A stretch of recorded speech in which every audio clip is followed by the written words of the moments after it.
Hey everyone! I'm Hannah, and I recently turned 16. Despite my young age, I live with my boyfriend Angelo and his parents. This is the result of the actions of my completely cruel, jealous, and narcissistic mom. Here's my story. Ever since I was a child, my mom had been quite abusive and never hesitated to threaten me or my little sister May, who is 11 years old now and living with our dad. Oftentimes, my dad was at work, and there was really nothing he could do to help us. My mom and dad would have lots of fights about the way that she treated us. But no matter what he said, she continued to be cruel. Hannah, get downstairs right now. I remember one instance where I was just playing with some toys in my room when my mother had called me down. I was confused, but complied. Yes, Mom? Didn't I tell you to do the dishes? What kind of stupid kid are you? You can't expect me to be doing all the work in the house. I can't reach the sink, Mom. I'm sorry. But I did all of the laundry and even ironed it. That's not good enough. I can't believe I gave birth to such a useless kid. I still remember that day and how it played out. Mom had grabbed me and dragged me to the backyard. She dunked me into the pool and held my head in there, claiming that it was to make me learn. The drowning and suffocating feeling that I experienced still hasn't left me, and I now have a deep phobia of swimming. I was only 6 years old at the time. May was only 1 when this happened. But as she got older, my mom only seemed to get more and more annoyed with us. She would constantly ignore us and complained endlessly about how we were just money and time wasters. If we ever saw a mother with her newborn baby, Akuma would begin warning her about the hell that she'd be enduring in no time. Which is just sickening to think about, because as a new mother, you should be proud. When I was 8, my mom painfully left a scar on my hand from a pan that she'd just been cooking with. Her reason for that was because I'd grown out of my clothes and she was annoyed that she needed to spend money on more. Over time, my mom would keep acting narcissistic and rude towards me, forcing me to do all of her chores and physically hurting me when I didn't do it to the max. But even if I did do what was told of me, my mom would have a complete mood change and hurt me anyway. I experienced this for most days in my childhood, and at the end of every day I would wait for my dad to come home so I could cry in his arms. My dad, Thomas, was a very compassionate man who worked very hard to support his family. He felt disheartened to know that his wife was hurting me and my sister, but couldn't risk missing work or else he could get fired. When I was 9, my parents divorced and a big fight happened, where my dad and mom fought over the custody rights of me and May. It dragged on for a long time, but my mom ended up lying and got full custody of both my sister and I. Thomas was ordered to pay a large amount of money to Akuma for child support. We didn't see our dad again for a long time after that, which was devastating for me and my little sister. I was 11 years old when my mom began becoming weirder and more desperate, should I call it. By then, I've learned to just keep my head down and do whatever she ordered me to do, even if I was completely worn out by the end of it. May! Hannah! My sister and I walked over to my mom with confusion. We need money, so I've decided that you and your sister are to go out on the street and beg for it. And don't come back until you have enough for the rent. Huh? Don't make me repeat myself. Get down there and beg. Don't make me take you to the pool again. I shivered at the mention of the word pool and decided to comply. At least if I did this for her, then I wouldn't have to experience the pool again. Hopefully. My mom smirked and handed both me signs to hold up that read "Need money for food" and sent us on our way. We lived pretty close to a crowded area, so it was easy to find people that took pity on us and gave what they could. I felt guilty scamming people like that, but I knew that if I didn't do as I was instructed, that our mother would hurt us, and so I tried to look as pathetic as possible to get as much sympathy from people as I could. Not long after that, our mother then forced us to start pickpocketing people, and to even break into our neighbors' homes with her help. She would sell the things that we stole and keep the money for herself. We were forced to hand over the money that we collected from pickpocketing or begging to our mom, and at that point it was obvious why. She needed money. But how could this add up if my dad was paying a hefty sum of child support? After seeing how my mom was keeping all the money to herself, I began to take some of the money that we stole or begged for and hide a few dollars for myself and keep it in my room. I had May do the same. Over time, the money accumulated, and I was able to get myself and May our own cheap flip phones. By the time I was 13, I ended up being able to save around $500, which was more than enough to help myself. Time rolled by slowly as I grew depressed and more pent-up anger boiled inside of me. I couldn't wait to get out of here. Shortly after high school had started, a cute guy from my stats class came up to me and asked for my number. His name was Angelo, and we hit it off right away, soon garnering the title of boyfriend and girlfriend. I loved our relationship as it was nurturing and healthy, unlike the ones I had at home. As usual, I made sure to keep this a secret from my mom, and I was successful until one unexpected day. I came home to see my room flipped almost completely upside down. There were papers scattered everywhere, and my heart sank when I saw what they were.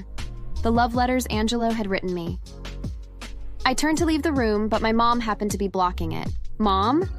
Welcome back, you tramp. I was just digging around when I found those lovely papers. Mom, that's none of your business. That's my life. Angelo's my boyfriend. Why would you even search through my room like that? Well, I gave birth to you, so you are my property, which means that I get to make the rules. Who taught you to be such a filthy girl? You disgust me, and look what's going to happen. I watched in absolute horror as my mom lit a match and tossed it onto the papers, setting them ablaze. Soon my bed sheets caught on fire as well, and I worked quickly to put the fire out. Finally, when it had turned to black ash, I glared at my mom. What is wrong with you? I've been nothing but obedient my entire life and tried to make you happy, but it was never enough. You don't understand how much physical and mental pain you've caused me? How I spent endless nights crying myself to sleep because you've never been a good enough mother to me and May? How I wished that Dad had gotten us instead of you. I couldn't stop letting the tears flow as I screamed at my mom. Her eyes glazed over at me lazily, and a smile tugged at the corner of her lip. There was something about the way she was looking at me that sent shivers down my spine, when suddenly there was a loud bang as the door to our home was forced open and police officers rushed in. I watched as my mom's face completely dropped and she shot a death glare at me as if I had something to do with it, just as the officers grabbed her and threw her to the ground. After she was handcuffed, my father and May walked into the apartment. My eyes widened when I saw my little sister, and she immediately ran into my arms when she noticed me. It's going to be okay now, sis. I couldn't take it anymore, so I used the internet to figure out where Dad was. I then went and found Dad, and together we went to the police. The police rushed over here as soon as we told them that you were still in danger. Just as May came over to me, Akuma broke free from the officers and tried to kick May. Thankfully, the police wrestled her back to the ground before she could actually hurt her. They then dragged her away, leaving May and I with Thomas. He looked a bit older and tired, but also less stressed, if that made sense. It was like leaving his wife made his life easier, but losing his kids made it hell. We will have to go to the police station later and give our side of the story, but for now, let's just enjoy this moment of peace. She was right. It felt liberating to know that for the first time in years, that we were safe. At least for the moment. I called up Angelo and he joined us, and I introduced him to Thomas. It was a bit awkward, but they bonded over the fact that they both cared for me. Later, we went down to the police station and gave our statements and told them about everything that our mother had done and had forced used to do. The officers were shocked at how cruel she had been. Afterwards, the officers let Thomas take May home with him, and after a bit of convincing, they allowed me to stay with Angelo and live with him. The trial surrounding my mom started fairly quickly, and the jury decided that she was guilty on all counts of child abuse, negligence, delinquency of a minor, and theft. My mom was fined $15,000 to pay off the child support she now owed my dad in return. She was also sentenced to 30 years in jail without parole. That was good enough. By the time she gets out, the old hag will be about 80 years old. My sister and I both took the witness stand, and after the trial, my family went out to celebrate. Angelo's family was there too, and for the first time since ever, I felt at peace. I was finally going to be surrounded by the people who actually cared for me. Today, I'm still with my boyfriend. I've been seeing a therapist for my trauma, and I still keep in touch with my dad and sister. As for my mom, she's still rotting in prison, depressed and alone. The inmates found out she hurt her children and were not tolerant of that. From what I've heard, she has been sent to the prison infirmary more than once. As serious as the crimes that the other inmates committed, they didn't tolerate people that hurt children. So what do you think? Thank you for listening to my story.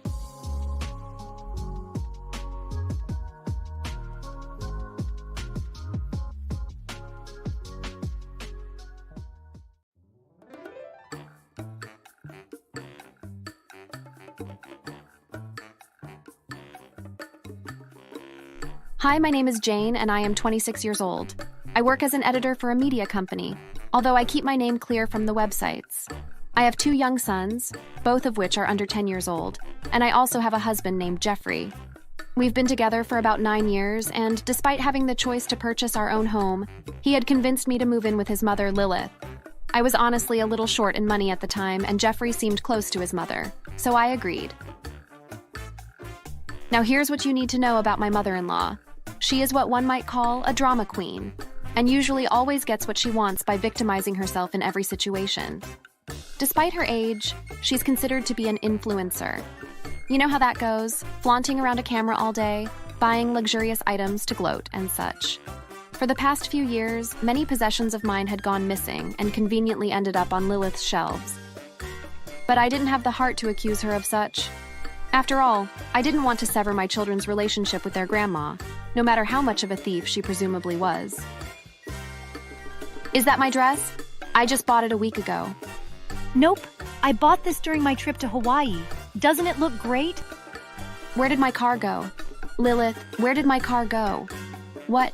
Oh well, I gave it away to my 800,000th follower. I spent 4 years working for that car. What kind of a conceited person are you? I tried to be as tolerant of her exploitative behavior as I could, even with her having stolen my car, but one day she went too far. This was when Lilith tried to use my own son in a video of hers. I obviously refused, but she went berserk. What do you mean Ricardo can't be in my sponsorship video? It's just a harmless little video. He's my son. You can't be making him dance online. You shouldn't be filming him without my permission. Well, he's my grandson, so why can't I have a say in what he does? I can't believe you never let me spend time with him. I felt incredibly annoyed at my mother-in-law because she was trying to violate what I felt was right for my child. Half of what she was saying was also completely false, as Lilith constantly refused to even babysit my children for a few hours. She spent all her days at the salon and tanning in the pool instead. This was terrible for me because that meant some days I had to worry if my children were okay or not. I was so relieved when Jeffrey hurried into the room from hearing the commotion. Hopefully he could help talk some sense into his mother. Oh, my son. Your wife keeps insulting me and refusing me access to my grandson to feature in my video. I don't understand why she's trying so hard to hide her children from the world. I'm just trying to make a heartfelt video, Jeffrey. That woman is just senseless. Jane, honey, just let my mother spend some time with our son. You know how much she loves this family. How come I'm always so demonized in this household? I've been nothing but good to you.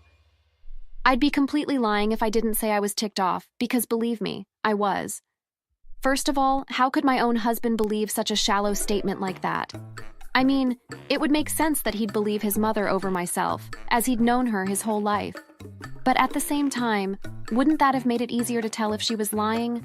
I just can't believe that the man I married would diffuse the situation so hastily.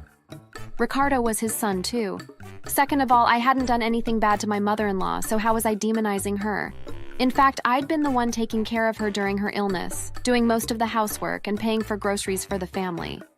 Lilith had a smug expression on her face, and it had me balling up my fists in rage. Jane, just go out and cool off, like how all girls should. Let my mother be with Ricardo. Gosh, one video can't hurt him. Go shopping or something, and please change your dress. Even my own mom dresses better than you these days. Jeffrey, can you just hear me out? Your mother has been stealing things from me, and I'm sick of it. Enough! What is with this nonsense about Lilith? Why are you lying? Do you think I don't know her? She's absolutely amazing, and it just sounds like you're jealous of her successful career as a beauty influencer? I don't even know why I married you in the first place. It was all because of these 2 kids. They'll probably turn out to be as ugly as you. Should have found a prettier girl in college, huh? What? My jaw dropped in shock at what he'd just said. Is this how he expects to end the argument? When I met Jeffrey all those years ago, he wasn't like this at all. What really happened to make him change so drastically? He sided with his mother at every given chance. I didn't know what to do at all, but I decided to go out and clear my mind anyway. After a bit of driving, I ended up at the media company's office where I worked. I stormed into the building and to the editor's floor. It seemed very empty except for 1 or 2 people, and I got to my desk and began to cry. Jane, it's your day off and you're here. Why are you crying? I explained the entire situation to my coworker Alex through teary eyes and sobs, and by the end of the story, he was just as pissed as I was during the heated moments before I left my mother-in-law's house. He calmed me down, though, and eventually helped me come up with a plan to get revenge against the both of them. Alex had always been an amazing work friend to me, and I was excited and grateful to get this kind of help from him. I can finally get rid of my ungrateful husband and his crooked mother. I got home later that day with the new plan set in motion, then my mother-in-law said, Where were you? I just reported you. Oopsies. Why are you so calm? Report me for what? I didn't expect to come home to such a strange setting, and it was definitely sending me chills down my spine. My 2 children were both nowhere to be seen, although I heard them mumbling upstairs. Jeffrey seemed almost ready to explode. When I saw him, he said, Jane, where have you been? I can't believe the type of person you are. What a pathetic mother. By this point, I'd had enough. I stormed upstairs, partially forgetting about my revenge to check on my kids. That's when I had a shocking discovery. Both my boys had their ears pierced. When did this ever happen? Lilith, I am so beyond frustrated. Before I could act on impulse, though, I calmed myself down and texted Alex, telling him that this revenge operation was going to have to wait. A torturous week of dealing with Lilith had finally passed, and it was a Friday night.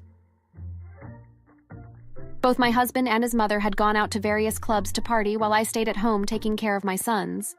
But now I knew this was the perfect opportunity. I headed over to Lilith's laptop and opened her social media channels with ease. If she wants public attention so bad, I'll give it to her. I grabbed the cameras I had secretly installed around the house and uploaded all the videos on her channel. I went back to my children and accompanied them until I heard the front door slam open. Soon I checked in channel on my phone and realized her followers had started unsubscribing and raining insults on her. By now, I knew she must have noticed what was going on. Jane, what do you need? What the hell did you do? I'm not sure. What did I do? Jane, this isn't funny. I'll sue you. I began laughing at the desperation of Lilith. I watch as this woman turns absolutely pale as a ghost and falls to the ground. Doesn't she regret it now? Well, Lilith, throughout this whole week, I've had camera around the house where I knew you would be committing your heinous acts. I've caught you not only bullying me, but stealing my items, using my children to promote your advertisements, acting rude to delivery people at the house and such. I'd be surprised if you still have fans after this. Please. I'm so sorry. I was just hungry for followers. I'm sorry I love your children. I'll quit social media and babysit them. Please. Too late for that, soon-to-be ex-mother-in-law. You were hungry for the attention my kids brought you. And I don't need a babysitter anymore. I have my mom and Alex. Lilith had tears pooling the ground beneath her, her makeup ruined, hair frizzled up. And so after that, I dropped a pile of paper at the front door, took my bags and children, and left, having been prepared beforehand. Now, after this, I moved in with Alex and we became roommates. My kids adjusted to the new change rather quickly and enjoyed life without their bossy grandma telling them what to do. My mother lived in a rather tiny home, but I still brought Ricky and Denzel over every weekend. Lilith tried hard to clear up all the gossip flying around, but it was impossible. All the proof was there, and once it's online, it can't be erased. And as for my ex-husband, Alex and I sat on his couch and I hooked my laptop up to the TV. We both watched intently as Jeffrey stumbled through the front door, wasted, before discovering the papers and throwing a massive baby-like tantrum. Jeffrey didn't stop calling me after he found out, but I ended up blocking his cell. Alex and I still laugh uncontrollably over his tantrum, and I even uploaded it on the internet at some point, and it became trending. Those cameras came in handy. The documents contained divorce papers and a page with the numbers of my lawyers, because he'd have to talk to them before me. Jeffrey angrily refused to sign the papers, but in the end, I divorced him anyway, as he didn't have to consent for us to part officially. Both my ex-mother-in-law and husband were both sued for around $90,000 for damages, using the video evidence. They now both work miserable jobs as janitors because their reputation had been ruined. The judge ordered Jeffrey to pay off the child support consisting of $150,000 more, so he had to get the job to help my kids. In the end, I'm eternally glad that I got to have the perfect revenge against my ex-husband and his mother, and have a happy ending for my own family too. Thanks for watching.